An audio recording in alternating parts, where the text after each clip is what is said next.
നമസ്കാരം മക്കളെ, നമുക്ക് പഠിക്കാം. ഇന്ന് നമ്മൾ മറ്റൊരു ചില്ലക്ഷരമാണ് പഠിക്കുന്നത്. അൾ. നമ്മൾ ആദ്യം പഠിച്ച ചില്ലക്ഷരം റാ വരച്ച് മുകളിലേക്ക് വളച്ചു വെക്കുന്ന അർ.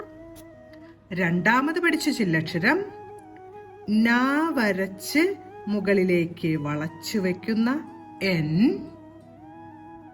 അതിനുശേഷം നമ്മൾ പഠിച്ചത് എൽ ആയിരുന്നു. അതിന് ഏതക്ഷരം വരച്ചത്?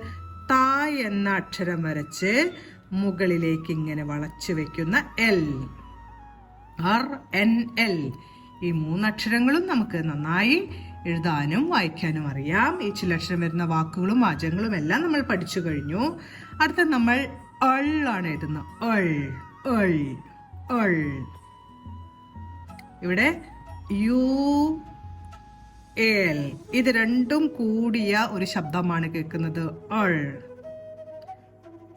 അൾ എങ്ങനെ എഴുതാമെന്ന് നോക്കാം.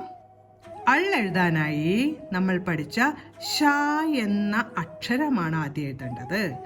ഷ എന്ന അക്ഷരം വരച്ച ശേഷം മുകളിലേക്ക് ഇങ്ങനെ വളച്ചു വെച്ചാൽ അൾ എന്ന അക്ഷരമായി. അൾ എന്ന ചില്ലക്ഷരമായി. ഒരിക്കൽ കൂടെ എഴുതാം. ആദ്യം ഷ വരയ്ക്കണം. ആ ഷായുടെ ഈ ഒരു ഭാഗം വളച്ച് മുകളിലേക്ക് വെക്കുമ്പോൾ അൾ എന്ന ചില്ലക്ഷരമായി. അൾ അൾ. ഇനി നമുക്ക് അൾ വരുന്ന വാക്കുകൾ എഴുതാം.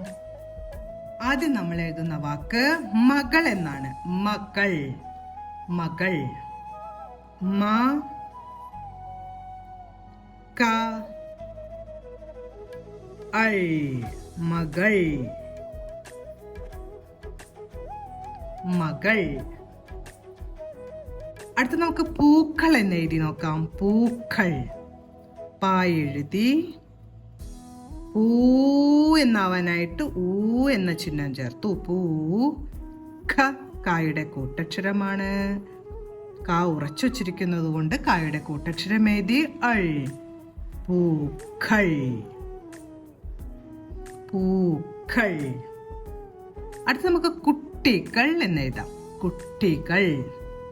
കാ എഴുതി ഊ എന്ന ചിഹ്നം ചേർത്തു. കുട്ടി. ടാ ഉറച്ചു വച്ചിരിക്കുന്നുണ്ട്, അതുകൊണ്ട് ടായുടെ കൂട്ടക്ഷരം വരച്ച് ഈയുടെ ചിഹ്നം ചേർത്തു.